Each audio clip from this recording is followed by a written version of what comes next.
On today's Tuesday Talk, we were answering a question from a viewer. They asked, before we started this lifestyle in the Airstream, had we camped much before? And did we know what we wanted to get in terms of a rig, or what did we look at? What were our top 3 rigs beforehand? That kind of question. When I was a kid, we had a pop-up camper. We were living in California. We went out to Lake Tahoe a few times with the pop-up camper and just campgrounds around Southern California. So I was exposed to a very minimal degree. For the majority of my childhood, like middle school, high school, no camping whatsoever. But your parents did full-time RV. Yes. So after I graduated from college, they were like, "Oh, we no longer have kids in the house. We're out." So they full-time RV'd for 13 years in a travel trailer, then they upgraded to a fifth wheel, then they upgraded again to a motorhome. So they've gone through the gamut. So I've been very comfortable with the camping lifestyle, though I've only actually been camping a few times, really as a small child. You stayed with them a couple times, right? Yeah, before we pursued this particular life. But I know you are a little bit different. A little bit different. Zero. The first time you set foot in an RV was actually in my parents' RV, was it not? As far as I know, yeah. When I went and had dinner with his parents, one of the first times I met them. That was one of the first times in an RV. And one of the only times in an RV. Mind you. Until we moved into the Airstream. their motorhome was easily nicer than any house that either of us have ever owned. Yes. So it was an apartment on wheels. Yes, go ahead. So I never stayed in an RV or a tent before I moved into the Airstream. That's part of the reason why we moved into the Airstream and lived in it for a year stationary, to make sure that we weren't crazy and that we could actually do this. How did we land on the Airstream? I think that was a part of the question. My dad actually, after spending more than a decade with my mom RVing, they recommended the Airstream. You guys need to look at an Airstream and get an Airstream, because we didn't care about slide outs. No. We didn't want a whole lot of maintenance. Yep. We just wanted something small and easy to tow.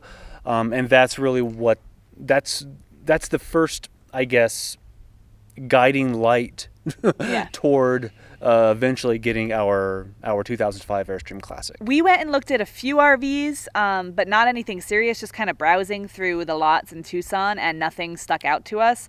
And we were pretty set on an Airstream, having gone into some of the newer ones of those. And then we found used ones up in Phoenix. There was a dealer of used Airstreams at the time, and they had two 30-foots. Mm-hmm. One was a 2005, one was a 2008. I think I want to say.